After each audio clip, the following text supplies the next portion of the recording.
নারী ও পুরুষের সৌন্দর্য চর্চার জন্য সারা দেশে কতই না বিউটি পার্লার কিংবা সেলুন রয়েছে। নিজের যত্ন নিতে সেখানে সদাই ভিড় লেগে থাকে। তবে এবার শুনবো এক ভিন্নধর্মী পার্লারের কথা, যেখানে অতিথি কিংবা গ্রাহক হিসেবে আসেন বাসার পোষা কুকুর ও বেড়াল। নখ কাটানো থেকে শুরু করে পশম কাটা, এমনকি বাথ টাবে গোসল সবই রয়েছে এই পার্লারে। দেশের প্রথমেই পেট পার্লারের আরও গল্প জানাচ্ছেন ভাস্কর ভাদুরী, ছবি তুলেছেন রাকিবুল ইসলাম। যমুনা ইলেকট্রনিক্সের সুপার এক্সচেঞ্জ অফারে একের ভিতর 3 পুরনো বদলে নতুন নিন। Jamuna electronics.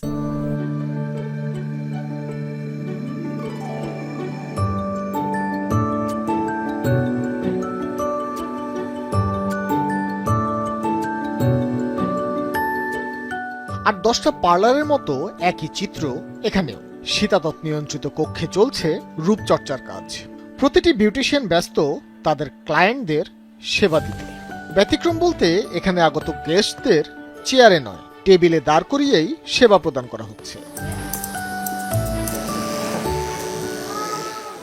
Attlee, Nora, Nicco কিংবা জেরি সকলেই ব্যস্ত।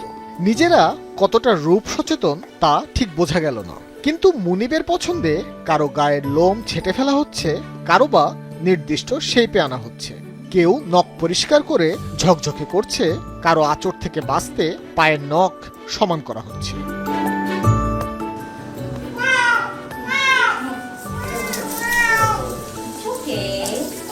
চুল ও নখ পরিচর্যার পর গন্তব্য বাথটাবের দিকে।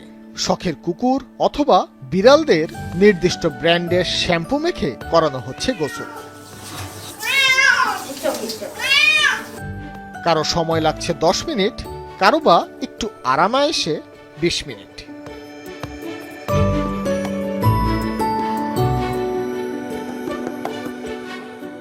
গোসল শেষে এবার গা শুকানোর পালা।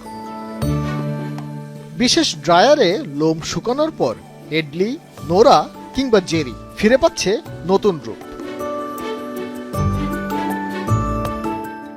রাজধানী বনানীতে 2 নারী উদ্যোক্তার হাত ধরে দেশের প্রথম এই পেট পার্লারের যাত্রা শুরু 4 বছর আগে। প্যাকেজ ভেদে এখানে বিউটিফিকেশন চার্জ পড়ছে 1 থেকে 5,000 টাকা পর্যন্ত।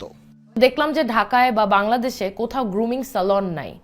বাসায় কেউ কেউ করাচ্ছিল, ভেটদের অ্যাসিস্ট্যান্টরা মেবি কিছু কিছু জায়গায় ওরা চুল কেটে দিচ্ছে কেচি দিয়ে, বাট এটা প্রফেশনাল না। আর কুকুর বিড়ালদের ক্ষেত্রে কানে পানি ঢোকা ক্যান বি মর্টাল, মানে it can be deadly for them. So এইটা খুব কেয়ারফুলি করা, এটা প্রফেশনালি করানো, এটা খুব ইম্পর্টেন্ট। সো সেখান থেকেই আসলে এই কুকুর বিড়ালদের গ্রুমিংটা নিয়ে চিন্তা করা। 16-18 dogs, cats মিলে per day আসে। So we have maybe 14-15 grooming sessions every day.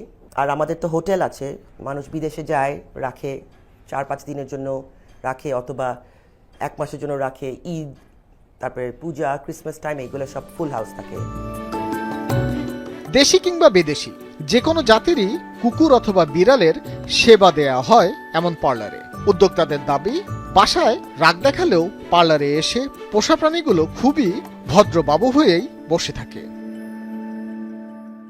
Bhaskar Bhaduri, Jamuna news, Dhaka.